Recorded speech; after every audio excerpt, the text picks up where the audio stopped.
आई रे जोर लगा के आई रे। उर्मिला मातोंडकर भी आ गई अब जया बच्चन के समर्थन में। नमस्कार, स्वागत है आपका मेरे चैनल नंदिनी जो में। मैं हूँ नंदिनी। बॉलीवुड का दिन मुझे लगता है पूरे हो गया,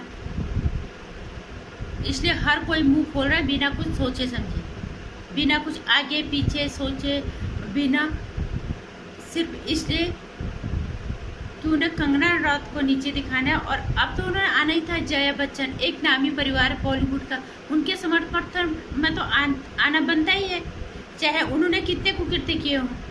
लोगों से भले वो गालियाँ खा रहे हो कल परसों से, अब वो समर्थन अब जया बच्चन के समर्थन में आ गए।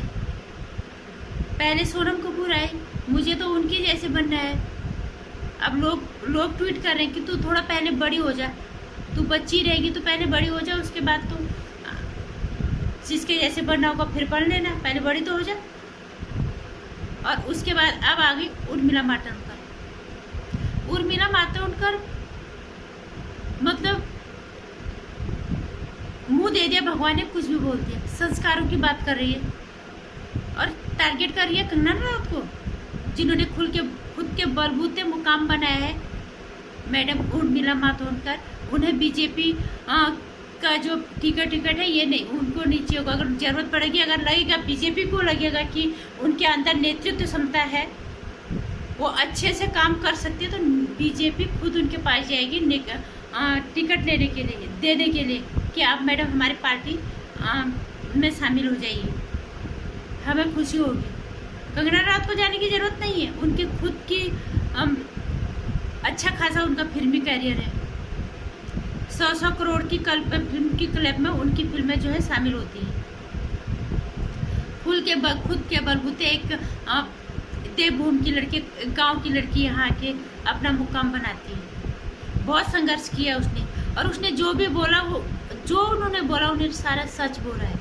उन्होंने ड्रग्स के मामले में पहले शुरू में लोगों ने दे दिया होगा, गांव से लड़की आती है, क्या पता उन्होंने कैसे उसको लत लगा दी। उन्होंने बोला, उन्होंने ये भी बोला कि अब मैं ये नहीं करती। उस टाइम हो सकता है गलती से हो गया होगा, जैसे भी हो, लोग जब दे देंगे धोखे से तो क्या करेंगे, पड़ गई होगी इसकी आदत, लेकिन अब वो नहीं करती। उन्होंने हर चीज़ जो है क्लियर, अपने एक एक चीज़ की सफाई उन्होंने दी है। उन्होंने ड्रग्स की जांच के मामले में भी कहा था कि अगर कहीं कुछ निकलता है तो मैं मुंबई भी छोड़ दूँगी। उर्मिला मातोंडकर को इतनी हिम्मत है? तुमने क्या काम कर रही, तुम तो बचपन से बाल कलाकार थी मुंबई की फिल्म इंडस्ट्री में। तुमने क्या किया? बड़ी हुई राम गोपाल वर्मा के कैंप में तुम घुस गई। राम गोपाल वर्मा के कैंप में घुसे तुम, क्यों घुसे? वहाँ से बाहर किसी की मूवी आपने नहीं की। मुझे ये याद है शायद जुदाई में आपने श्रीदेवी के साथ के इक्का दुक्का फिल्म गलती से कर दी होंगी, नहीं तो राम गोपाल वर्मा के कैंप से बाहर आप नहीं जा पाए, क्योंकि आपकी काबिलियत नहीं थी, आपके अंदर हिम्मत नहीं थी। और राम गोपाल वर्मा के ही कैंप में आपने क्यों काम किया, ये तो आप जानो, आपकी आत्मा जाने, और लोग जाने, राम गोपाल वर्मा जाने। और हमने तो अभी सुना था कि राम गोपाल वर्मा की जो धर्मपत्नी, उन्होंने आपको सबके सामने थप्पड़ भी मारा था। बहुत सारे राज हैं मैडम जी आपके। अपने गिरेवान में झाँको, पहले अपने संस्कारों को देखो पहले कि हम क्या कर रहे हैं। दूसरों को बोलने से पहले हम ये देखें कि हमारी तरफ भी कोई उंगली उठ सकती है। आप आए कांग्रेस में, पता नहीं कांग्रेस वाले आपके पास आए या आप गए, आपके पास तो आएंगे ही नहीं। फिल्मी करियर आपका कब का खत्म हो गया? पॉलिटिक्स में आप आए तो लोगों ने जॉब आपको दे दिया, ओहदे में गिरे थे आप चुनाव में, ये भी बताने की जरूरत नहीं है। राम गोपाल वर्मा की धर्मपत्नी ने आपको थप्पड़ मारा था, ये हमने सुना, हमने देखा, नहीं सुना है, पेपरों में सुना, न्यूज़ पेपरों में सुना। ये आपकी व्यक्तिगत लाइफ है, आपको जो करना है करो, लेकिन दूसरों को, एक ऐसी औरत जो अकेले किसी के को न्याय दिलाने के लिए लड़ रही है, अपनी जान को जोखिम में डाल के, अपनी जान की परवाह किए बगैर, और किसी को न्याय दिला रही है, और बॉलीवुड का ये गंदगी साफ करने का बेड़ा उठा रही है, जिसने करण जौहर जैसे मगरमच्छ को उसके शो में जाके नेपोटिज्म का इल्जाम उसके सर पे सामने बोला था, जो हक्का बक्का देखता रह गया था उसको। ये वो कंगना रनावत है, उसको टक्कर देने से पहले आप अपनी गिरवान में देख लेते और अपनी औकात देख लेते पहले, दूसरों को कुछ से बोलने कुछ भी बोलने से पहले।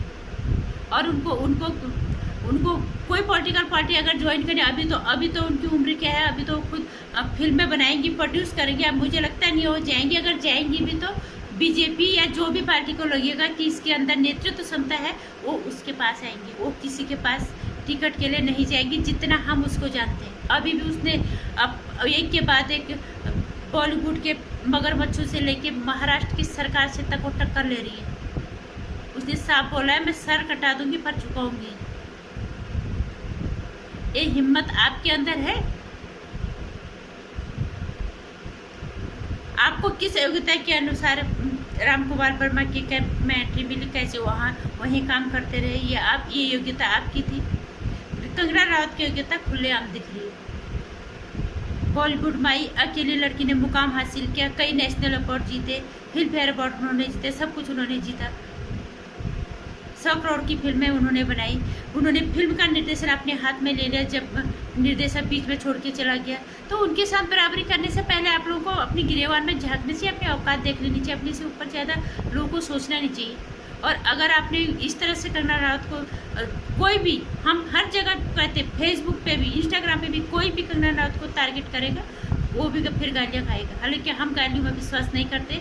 तुम आपकी व्यक्तिगत लाइफ कैसी है ये आप जानो, हम किसी के चरित्र पे भी अंगुली नहीं उठाते। लेकिन एक ऐसी लड़की जो इतने शिद्दत के साथ अच्छाई के लिए, सच्चाई के लिए काम कर रही है, ईमानदारी के साथ अपनी जान को जोखिम में डाल के, तो फिर आप लोग भी गालियाँ खाओगे।